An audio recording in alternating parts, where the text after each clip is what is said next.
file. Hi everyone, happy Wednesday. Welcome to the studio. I'm here today with Kelly Timmerman, the founder of Win the Food Fight. And she is here today to tell us all about her amazing journey and what she's doing now. And I really cannot wait for this conversation. So, me too, I'm grateful to be here. So Miss Kelly and I met via email, the way I meet so many people, when she reached out to me for headshots. And we were trying to schedule things around Christmas, and it was one of those things where the weather kept getting the best of us. And my first impression of Kelly was how chill you were. You were like, oh, we'll figure it out. Well, and you know, nobody needs to worry, it's bad weather, or we'll make it happen. And when somebody says that to me, I'm like, oh, this person's gonna be great to work with. Because you just know that energy comes through on the phone. As you'll see in a little bit of her photos, she was pretty amazing in front of the camera as well. So, Kelly, tell me about coming to the studio and what prompted that. First of all, I want to thank you. You did a beautiful job. Thank you. You'll learn as I share a little bit more, I don't take anything for granted. And just to be healthy and strong and to capture that beauty and that hope. Yeah. And I had hair. You're going to learn that I didn't have hair for a while. So it was a really neat experience. Well, awesome. So tell me a little bit. So you mentioned having gratitude for having hair. Yes. So tell me about why that is. So about 12 years ago, I'll start with I was running. I had pain in my lower back. And within a few days, I had been diagnosed with colon cancer. I had a baseball-sized tumor near the base of my spine and made it through surgery. I was in the hospital a month and fed through a tube for months, but I made it. Gosh. I beat it. And I used to be an actuary, so... number cruncher? I was a number cruncher. Loved my numbers. And I was able to go back to work just part-time after several months, and I was there literally 5 months, and then we found out I had breast cancer. And completely unrelated. So I went through chemo, radiation, double mastectomy. We thought it came back in my ovaries. I had a complete hysterectomy. All that happened before I was 40. So it was 3.5 years of, I barely remember. Yeah. And, so I have learned so much through that journey, and I don't take anything for granted, not even hair. Not even hair. Not even hair. Things don't bother me. That's why I'm chill. No, and at every turn I see you as unruffled. But was that the way you always were? No. So tell me a little bit about pre-cancer Kelly. You know, and this is some pearls that I share from cancer, because I do a lot of speaking now. But I used to be very type A. I was an actuary. I mentioned that. I love numbers. Yes. But also, I was the queen of multitasking. I was super mom. I had 2 great kids, an amazing husband, volunteered for everything. I was climbing the ladder, had a great career. And my planner was color-coded. I mean, I was the queen of doing and multitasking. And bam, that's when cancer brought me to my knees. And everything stopped. And that's one of the things I took away. You know, one of the gifts from cancer was I was forced to stop. Yeah. And now, rather than doing more, I be more. And I'm being more with God, with my family. And it's like my life went from a fast-forward black and white TV show to this beautiful Technicolor movie. Or another way to put it is, I used to jet ski, figuratively, because I just wanted to get there fast, whatever I was doing, and I didn't care what scenery was going by me, just get me across the lake fast. Yeah. Now I've learned to scuba dive, and I go slow, because when you take time to go deep, that's where the relationships are, that's where the beauty is, and that's what life has become for me and what I try to share with others. So if you're, say, someone like me that might be doing a little bit of jet skiing currently, are there some things that you could share that, just like your color-coded planner? I mean, my Google Calendar, it looks like, it's bad. I have 8 different calendars that track different businesses, different employees, different actions, personal time, friend time, family time is a color. So like, do you have a color-coded, when you get a life-threatening illness, how important is your planner? My planner doesn't matter. Yeah. My planner doesn't matter at all. What matters is people. Yeah. And for me, my faith. Yeah. And everything revolved around that. And relationships just grew so much stronger. And at the end of the day, and I walk with so many women now through cancer, at the end of the day, it's not, no one remembers what you got done. You're not going to remember your projects. Yeah. You're going to remember the relationships, how you touch someone's life. You know, I take more time to pick up the phone and call a friend. Yes. Or before I was too busy. Yeah. All those little moments matter. Yeah. Just phone a friend. Yeah. Phone a friend. Or your mom. Or your mom. Oh my goodness. It's my mom's birthday on Friday. Yay! Moms. So I think that the jet ski and scuba dive thing is, because I'm a big fan of visual metaphors, so that I can really see that. And when you said that out loud to me, I think that's what resonated the most, is that like really just driving hard. When you think about a jet skier and how aggressive just watching that is, and how, yes, they're goal focused, they're destination focused, but they're not depth focused. No, they're missing all the beauty. Yeah. And when you scuba dive, look, everything's so beautiful and colorful. And it's richer, and rich. you get more in one spot. Yes. I think that's, Yes. I think that's something that I think about a lot in reference to myself and my growth, and when I'm watching others, is that we don't take enough time to just enjoy where we are. I am so guilty of that. You know, I build something and then I want to build something else. And why don't we just relax a little? What is that driver? And you won't get that time back. Exactly. Yep. So, Kelly owns a business. I do. Can you tell us about it? Yes, so I founded Win the Food Fight. When I got through my treatments, I obviously had to figure out how to be healthy. And going from my old ways, I was a sugar addict. I've been on every diet out there. And I needed to get healthy after 3.5 years of, you know, treatments and surgeries. Sorry to interrupt. Yeah. Did you think about what you were eating during the cancer process? Not really. Okay. I mean, towards the end I did, but part of it was just trying to survive, honestly. Yeah. Oh, yeah. And how do you think about building a meal plan when you're thinking about living, the baseline of living? And we went for over a year where we were fed. We had food coming in, Oh my you know, gosh. because I was so sick. Yeah. So it was whatever was there. Yeah. But when I got through all that, everything out there was either a quick fix diet, you know, where you buy all these shakes, or it's a fad diet, or it was something that looked very healthy, but it was so complex. There was no way a working mom of 2. Yeah. I mean, I'm not going to stay home and make my own mayonnaise every night. Yeah. You know, I had to, there had to be something in the middle.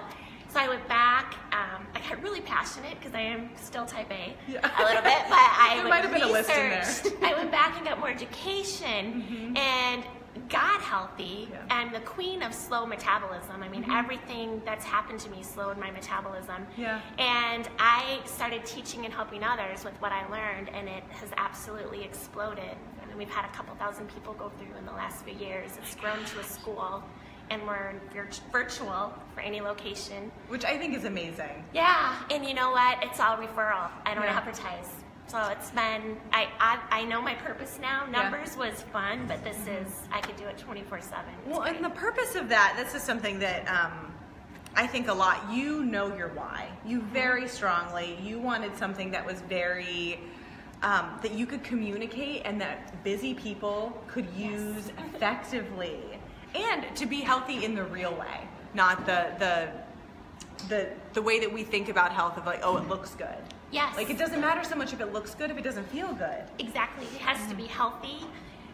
We remove inflammatory food. You learn to eat balanced and healthy, but I'm the queen of shortcuts. Yeah. It has to be. And if you're local, it's really cool because I partner with Hy-Vee. They make my meals.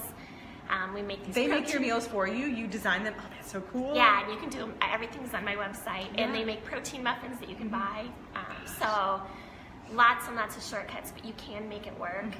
So I've kind of created that in the middle. How do you busy people get healthy and stay healthy? It's sustainable. Well, because I think about, I cook usually 1 day a week. I'll go and I'll cook like 2 or 3 soups, which is great in the winter because you're craving hot food.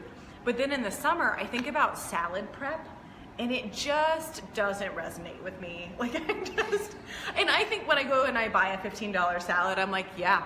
It should resonate. It should. That's how much it costs, because like the time that it takes to prep a salad, a good tasting salad with a variety of colors and different nutrients, like that is a time commitment. I can give you tips. Okay, I do that every day. In fact, some give weeks me I have tips. salads every single day. We do tons of food prep. Tell me how to do salad better. Oh my gosh. Yeah, so I can give you tips. Okay. I don't know if you want me to go into it. No. I'll send you over to her for salad. We're going to be having that private conversation later, because I'm desperate to know how to make this an easier part of my life. So tell me about having a virtual business and how, like, that making an impact, because, you know, I see people one-on-one. That's my predominant way of making an impact. But then I guess, like, we're here, and this is virtual. What was that experience of building a virtual system for sharing? I'm just so curious. It was a natural progression, because I started just helping people one-on-one. Yeah. And then it grew to the point where I couldn't handle all those people one-on-one, so I started doing it classroom style. Yeah. And now the classes have grown to where I simply just set up my camera and I live stream my classes. Wow. And they stay recorded in a private Facebook group. Absolutely. So people join from all over the country, and I can see their comments. We communicate while I'm communicating to the class. So they're with us, they see what we're sampling, they ask questions. So it's worked out really well. Yeah. And we're soon going to have more products where there'll be smaller virtual packages and things that we're creating. Awesome. Tell me about your client? Like, if you had to describe somebody that was coming to you for help, what are they looking for? My client is me. Basically, there you go. That's the way it goes. You know, I have men, I have a lot of couples, I have athletes, I get a lot of athletes, teenage girls, retired people. But the majority, I would say, are in their 30s, 40s, 50s, 60s, somewhere in there. They're busy, and they typically come to me because they want to lose weight. Yeah. They've tried all the dieting out there, and nothing ever sticks, and I teach them why. Yeah. And we work on building your metabolism. Dieting and deprivation slows your metabolism. Yes. So, and then combined with my shortcuts, and I just teach them how to work it into their everyday. And we have a whole, I call it a 28-day challenge, but in that 28 days, you'll learn how to do everything you need to make it sustainable. Yeah. Well, I think sustainability is, it truly is the stopper, because usually anybody can get on board with something for a short period of time. You can get your willpower going, you can invest, but if those habits don't feel like they're natural, they don't feel like they're part of you, then after the 28 days are up, what are you doing? Like, so what it sounds like, and what I've heard from her very happy clients, is that you're creating things that are actually easy, that are part of life. And it's not, so Mel Robbins says, it's simple, not easy. So like, yes, 5 Second Rule. Have you read that? I'm reading that right now. I'm 5 Second Rule is awesome. It's so good. And what I love about it is it's just, you have a goal. Why don't our goals happen? Because our feelings get in the way. And I'm like, oh yeah. And then what do you do to achieve a goal? You take action. You have to take some sort of action. And so Mel Robbins says 5, 4, 3, 2, 1, go. You know, the other thing with that, I think the fact that we've created a community also helps. Yes. So people usually go through the program, and then people kept wanting more. And now I have an alumni program where we'll go to Allspice, or I'll teach people how to shop at Costco, or we'll look at emotional eating. And we're about 1,000 people strong in our Facebook community, and the ones that communicate and are active. So that helps keep you going as well, because you're never in it alone. I love that. Well, and I think that that's what people are searching for, especially in any sort of health journey, because I think we can motivate ourselves to do, like, work is like, it's what we're supposed to do, right? And some of us have, like, I'm super lucky that I love what I do, and I probably do more of it than even I should. But the health thing, it's like, it's that next level. It's what you're doing for yourself. It's that time you're giving it to yourself. And I think that's where my message comes through, because I've learned the hard way. You have to put yourself first. In order to be a better mom, a better friend, a better daughter, a better wife, you have got to put yourself first and take care of yourself. What are some of the ways that you do that now? Because you're growing a big business. It's hard. I mean, it's not easy. but it is simple. I always make sure, food prep is key for us in order to eat healthy. So on my calendar, I plan time to shop, I plan my time to prep, and my meals are planned for the week. Yeah. And then I always have my backups and my backups. So if I'm, I freezer meals. I do, or food on the go. I know how to take food. I ate in the car on the way here because I wasn't going to miss my meal. Absolutely you gotta not. Eat periodically. Yes. So I'm very prepared, and then I can relax the rest of the time. Because you're fed. In all ways, but I think when you're hungry, I think about this, I'll have back-to-back appointments, and then I will have gone from 7 a.m. till about 3 p.m., and I might have had a yogurt at some point, but then I am like angry. I am. And it's just like I didn't take the time, and it's not even that the food's not in the refrigerator, it's that I literally didn't take the time.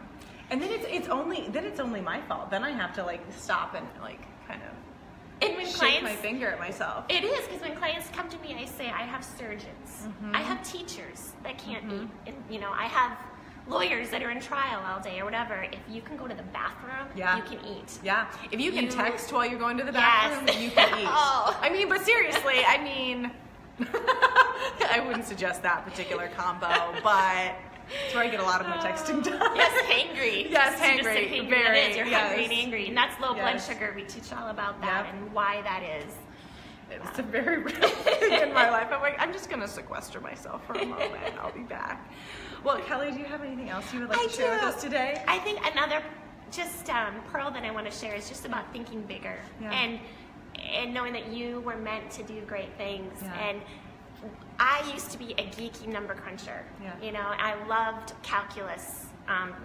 So my favorite course in college was calculus, and I remember calling home so excited to tell my mom that I figured out how to calculate the volume of a donut. That's how geeky I was. That excited me. And you can tell I sound like I'm 10. Okay? I am not your typical package for a public speaker. And that you never dreamed of getting up in front of people. And through my life experience, through what cancer taught me, and through my mission now, I am in front of people every day, from my classroom to audience of thousands, and look at what God has done through me, and think about what He can do through you, so I just encourage you to think bigger and let your light shine. Well, and I think that's something that you and I connected on so strongly, is that I saw that in you as well. You didn't even say that to me specifically, and I knew that you were searching and doing bigger impact. Like, yes, you are a nutritionist. Yes, you know so much about your field. Yes, you're passionate about this, but you're also passionate about letting other people know that they can too. Yep. And that's something I feel so strongly about, and that I want to make sure that anytime that I'm putting something out there, that like, I'm only doing this because I'm doing it. Like anybody else, like if somebody wants to do something similar to what I'm doing, reach out. I want to talk about it. I want to give people the opportunity to feel stronger and more confident and just better versions of themselves. And I think that I just loved that about you, that you were very actively doing that. Thank you. Well, you have a gift. No, and you brought that out in the photos. Well, we had a pretty good collaboration there. So. Thanks. Kelly, thank you so much for coming. I will post all information of how you can find Kelly and chat with her and participate in her big plans. And thank you all for watching today. Thank you. Awesome. Bye, guys.